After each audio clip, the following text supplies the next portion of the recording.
terima kasih kerana hadir pada malam.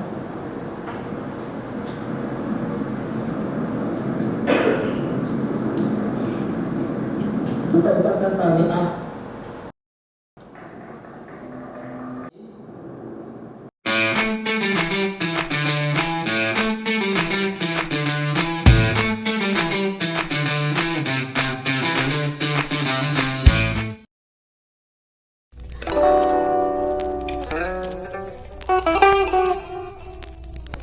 Genre. Dia adalah sebuah drama yang berlatar belakangkan Singapura tahun 50-an. Jadi persoalan kemanusiaan adalah persoalan utama yang dibawa di dalam cerita ini.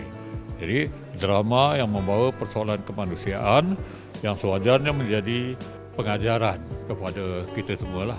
Saya melihat Johnny bikin filem ini satu naskah yang mencerminkan harapan seorang pemikir filem yang sudah terdedah dengan naskah-naskah filem yang baik dari luar negara, sebab dia terlatih dari sebagai seorang pelajar yang belajar betul-betul di sebuah sekolah perfilman, iaitu University of Southern California di Los Angeles sana. Dalam filem Johnny bikin filem ini, Anwar cuba membaca tentang keadaan yang dia melanda masyarakat Melayu di Singapura, di mana bakat-bakat bangsawan telah diambil untuk masuk ke dalam dunia filem dan mengganggu perkembangan bangsawan Melayu di Singapura itu. Konsep design dia, konsep art directing dia sangat kuat, ya. Di mana kita melihat penggunaan prop, penggunaan desain, latar, pakaian dan sebagainya amat menepati dengan era Singapura di zaman 50-an dulu. Tapi dalam Johnny bikin filem ini dapat diterjemahkan dengan amat jelas kerana rekaan produksinya dan juga art design dan juga rekaan pakaian, prop dan sebagainya itu sangat penuh dalam setiap frame gambar yang disajikan itu dan berfungsi menyatakan sesuatu di ketika itu, kan. Di sebalik semuanya ini tersirat maksud atau sindiran yang Anwar cuba kemukakan, di mana di era 50-an perusahaan filem dikuasai oleh saudagar-saudagar keturunan Cina dan sumbernya adalah daripada kumpulan bangsawan Melayu yang bergerak di semenanjung Tanah Melayu dan Singapura akhirnya. Dan di antara dua kumpulan aktivis ini, kita juga melihat wujudnya kumpulan-kumpulan gangster yang bergerak cuba menguasai sesuatu keadaan.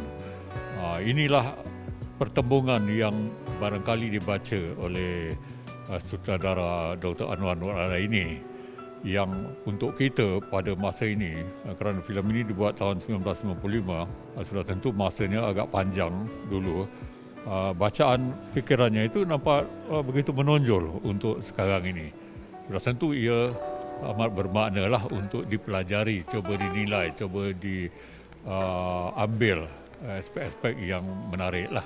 Durasi filem asal yang dibuat sehingga ke peringkat double head, panjangnya 5 jam setengah.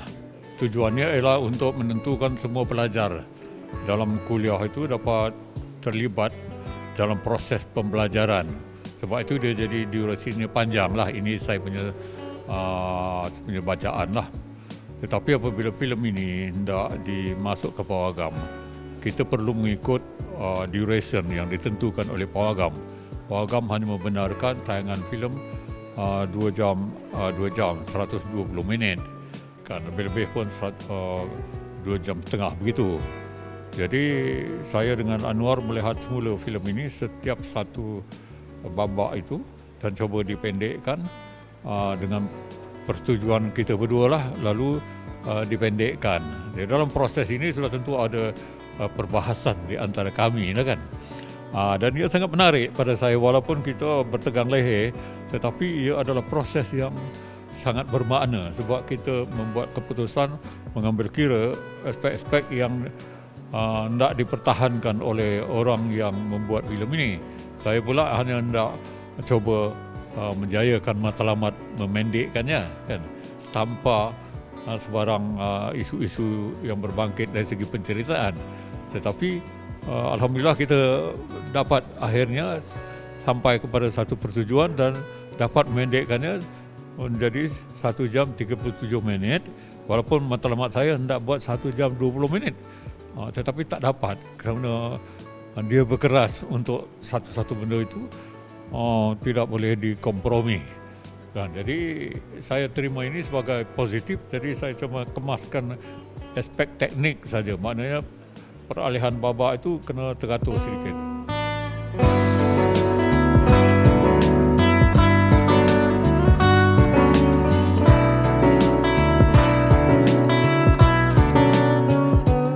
Cerita ni sebenarnya cerita yang dah dilakonkan oleh Zaid Idris 30 tahun yang lalu.